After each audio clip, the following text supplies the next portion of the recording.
እንኳን ደስ ያላችሁ።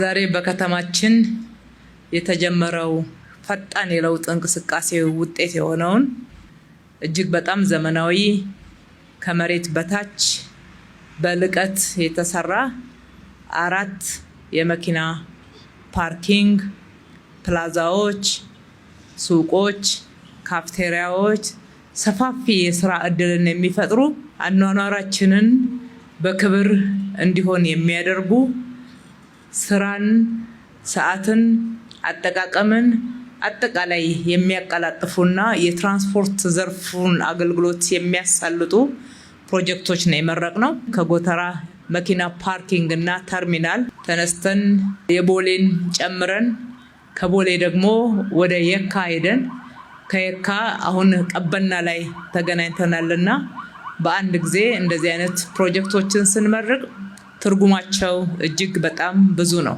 በእነኚህ ፕሮጀክቶች በሺዎች የሚቆጠሩ የከተማችን ነዋሪዎች የሥራ ዕድል የሚያገኙበት፣ ከሁሉ በላይ ደግሞ የከተማችን ነዋሪዎች በፀሐይ ላይ በዝናብ ላይ ቆመው አውቶቡስ የሚጠብቁበት፣ ተገቢ ባልሆነ ሁኔታ የሚገለገሉበት፣ የሚገፉበት ስርዓት ያጣ አይነት አገልግሎት ውስጥ ብዙ የሚንገላቱ ትልልቅ ሰዎች፣ ነዋሪዎች፣ አረጋውያንን ስንመለከት ተገቢ እንዳልሆነ መነሻ በማድረግ እንዲህ አይነት ክብር የሞላበት እጅግ ያማረ ጽዱ የሆነ ሰው ተቀምጦ አረፍ ብሎ ተራውን ጠብቆ በክብር ደግሞ አገልግሎት የሚያገኝበት የታክሲ የአውቶቡስ ተርሚናል እዚህ ውስጥ ተካተው በመሰራታቸው እጅግ በጣም ደስ ብሎናል። በመሰረተ ልማቱ ላይ ሰፋፊ የመኪና ማቆሚያ መሰረተ ልማቶች ተካተዋል። እሱም ብቻ ሳይሆን የአረንጓዴ ትራንስፖርት ራዕያችንን በማሳካት በኩል አንዱ ሰፊ ለውጥ ያመጣንበት ስራ ነው። የኤሌክትሪክ ቻርጂንጎች አሉት። የአየር ብክለትን በመከላከል አረንጓዴ ልማትን ደግሞ በማሳደግና በማስፋት በኩል ትልቅ አስተዋጽኦ አላቸው። ያም ብቻ አይደለም። እንደዚህ የምታዩት አካባቢ ማህበራዊ ኑሮን መስተጋብርን ለማጠናከር ማህበረሰባችን የሚገናኝበት የሚወያይበት ለየብቻችን ሳይሆን የምንኖረው በጋራ እየተነጋገርን እየተወያየን እየተገናኘን ማህበራዊ መስተጋብርን እያጠናከርን እንዲሆን ያንን የነበረውን የበለጠ ደግሞ እድልና ቦታ ለመስጠት ትልልቅ ፕላዛዎች ይዘዋል። 4ቱም ትልልቅ ፕላዛዎች አሏቸው። እነኚህ በጥቅሉ ዛሬ የመረቅናቸውን ያነሳሁት በአጠቃላይ ከተማችን ላይ እየሰራን ያለነው ስራ የመንገድ ደህንነትን በመጠበቅ እንዲሁም ለትራንስፖርት ስርዓቱ ከፍተኛ መሳለጥንና ፈጣን አገልግሎትን ለመስጠት የሚያስችሉ ግብአቶችን በመጨመር በማዘመን ሰዎች ተሽከርካሪዎቻቸውን አቁመው በሚሄዱበት ሰዓት የደህንነት ስጋት እንዳይኖራቸው ደህንነት ካሜራ ተዘርግቶለት ለማስተናገድ እጅግ በጣም ቀላልና ፈጣን የሆነ አገልግሎት የሚያገኙበት አጠቃላይ ለከተማችን የንግድ እንቅስቃሴ የስራ እንቅስቃሴ ሰዓት መቆጠብ የሚያስችል ሲገለገሉ ደግሞ በፍጥነት በጥራት መገልገል እንዲችሉ የሚያደርጉ መሰረተ ልማቶችን ነው የገነባንና ያጠናቀቅ ነው። ከለውጡ ወዲህ በእውነት ባለፉት 7 ዓመታት በትራንስፖርቱ ዘርፍ በከተማችን ላይ የመጣው ለውጥ እጅግ በጣም የላቀ ነው።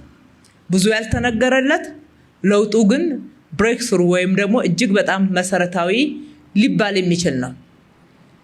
የነበረውን የተሽከርካሪ ማቆሚያ ብቻ የህዝብን ከወሰድነው ከ400 ያልበለጠ የፕራይቬትን ደግሞ የግል ሴክተሮችን ከጨመር በቁጥር የሚታወቁ ከ3000 በላይ ያልነበሩ ናቸው።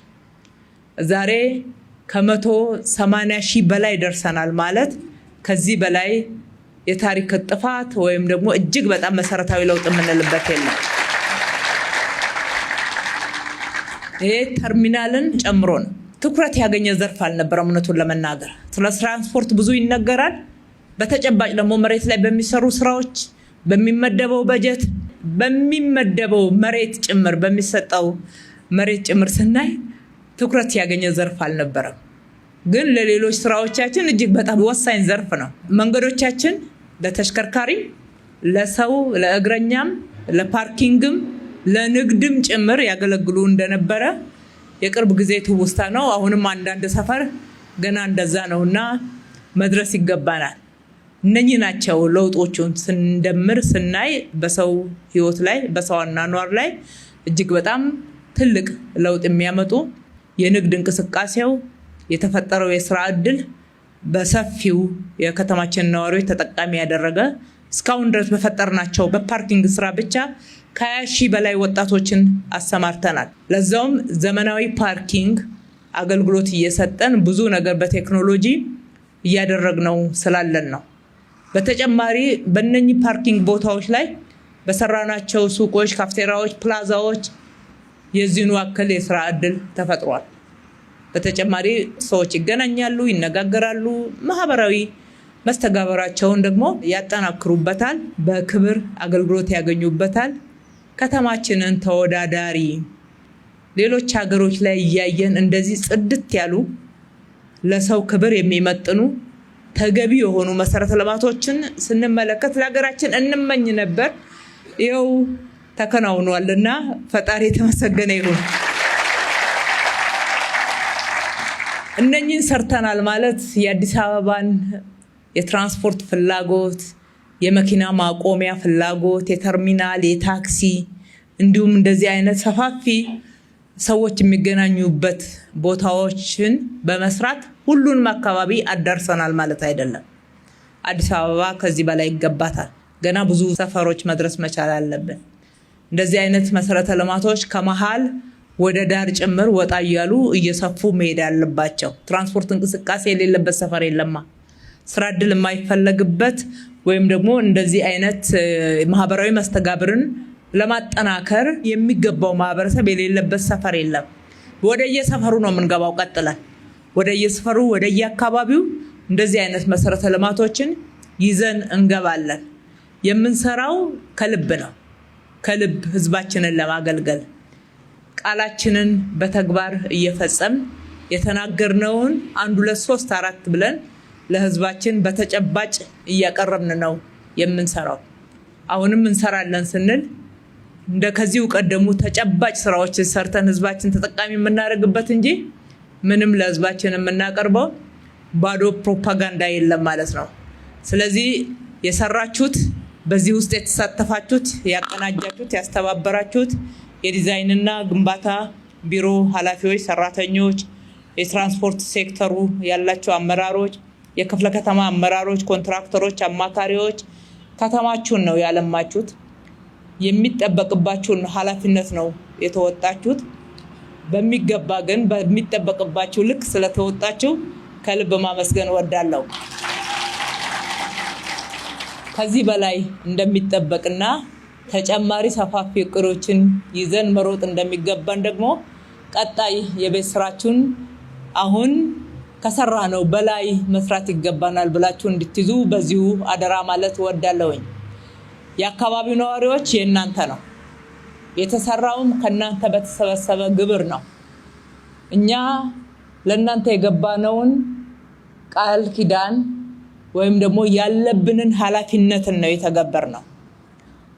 የመጨረሻ ተጠቃሚዎች እናንተ ናችሁ። ተንከባከቡት፣ ተጠቀሙበት። ሲበላሽ ዝም ብላችሁ አትዩ። አላግባብ ስራ ላይ ሲውል ወይም ደግሞ ጥፋቶች ሲፈጸሙ ከእያንዳንዷ ሳር ጀምሮ እስከ ትልልቅ መሰረተ ልማት የእናንተ አይን፣ የእናንተ ክትትል፣ የእናንተ የባለቤትነት ስሜት እጅግ በጣም ያስፈልጋል። እንደዛ ሲሆን ያለማናቸው ሁሉ ጊዜ አዲስ ንጹህ ሆነው እንገለገልባቸዋለን። አዳዲስ ተጨማሪ ልማቶችን እንሰራለን። አለበለዚያ የሰራነው መልሰን በበጀቱ ምን ጠግን ከሆነ ተደራሽነታችን ላይ ውስንነት ያጋጥመናል። ከዚህ በኋላ እናንተን ሾመንበታል፣ አስተዳድሩት እያልን ነው። መልካም ቀን። ፈጣሪ ኢትዮጵያና ሕዝቦቿን ይባርክ። አመሰግናለሁ።